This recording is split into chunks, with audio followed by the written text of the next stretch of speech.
Hello বন্ধুরা, কেমন আছো সবাই? আশা করি সবাই ভালো আছো। আমিও খুব ভালো আছি।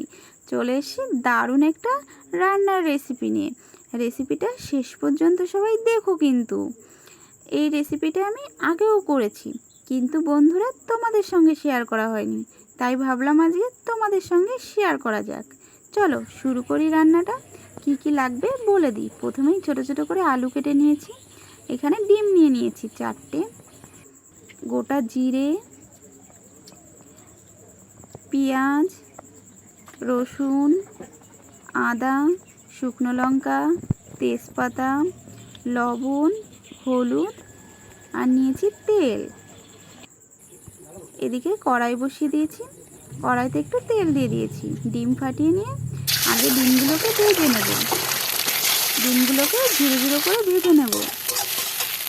ডিম ভাজা কমপ্লিট। এখন ডিমটাকে নামিয়ে নেব। ডিম তো নামিয়ে নিয়েছি।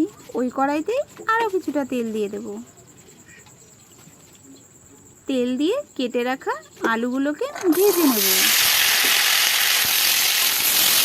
একটু নেড়ে চেড়ে নিয়ে আলুগুলোকে ভাজতে বসিয়ে দিয়ে এদিকে মশলাটাকে পেস্ট করে নেব। আলু ভাজাটাও হয়ে গেছে আমার প্রায়। এদিকে মশলাটাও পেস্ট হয়ে গেছে। আলুটা এখন নামিয়ে নেব। আলু তো নামিয়ে নিয়েছি। কড়াইতে আরও কিছুটা তেল দিয়ে দেব। তেল দিয়ে একটা তেজপাতা, একটু গোটা জিরে দিয়ে দেব। পেস্ট করা সমস্ত মশলাটা দিয়ে দেব। দিয়ে একটু নেড়ে চেড়ে একটু হলুদ গুঁড়ি, একটু লবণ দিয়ে দেব। আবারও একটু নেড়ে চেড়ে নিয়ে একটু চিনি দিয়ে দেব। মশলাটা আমার প্রায় কষানো হয়ে গেছে। এখন ভেজে রাখা আলুটাকে দিয়ে দেব। একটু নেড়ে চেড়ে নিয়ে ডিমটাকেও দিয়ে দেব।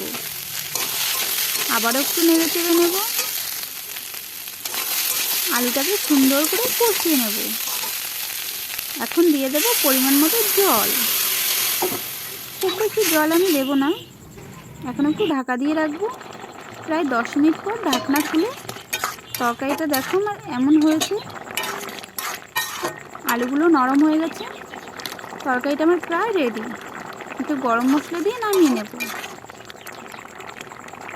তরকারিটা নামিয়ে নিয়েছি। কালারটা দেখেছো কত সুন্দর হয়েছে? খেতে কিন্তু দারুণ টেস্টি হয়েছে। তোমরাও এইভাবে ট্রাই করতে পারো। আর আমার ভিডিওটা ভালো লেগে থাকলে লাইক, কমেন্ট, শেয়ার আর সাবস্ক্রাইব করে দিও। দেখা হচ্ছে অন্য কোনো সুন্দর একটি ভিডিওয়। বাই।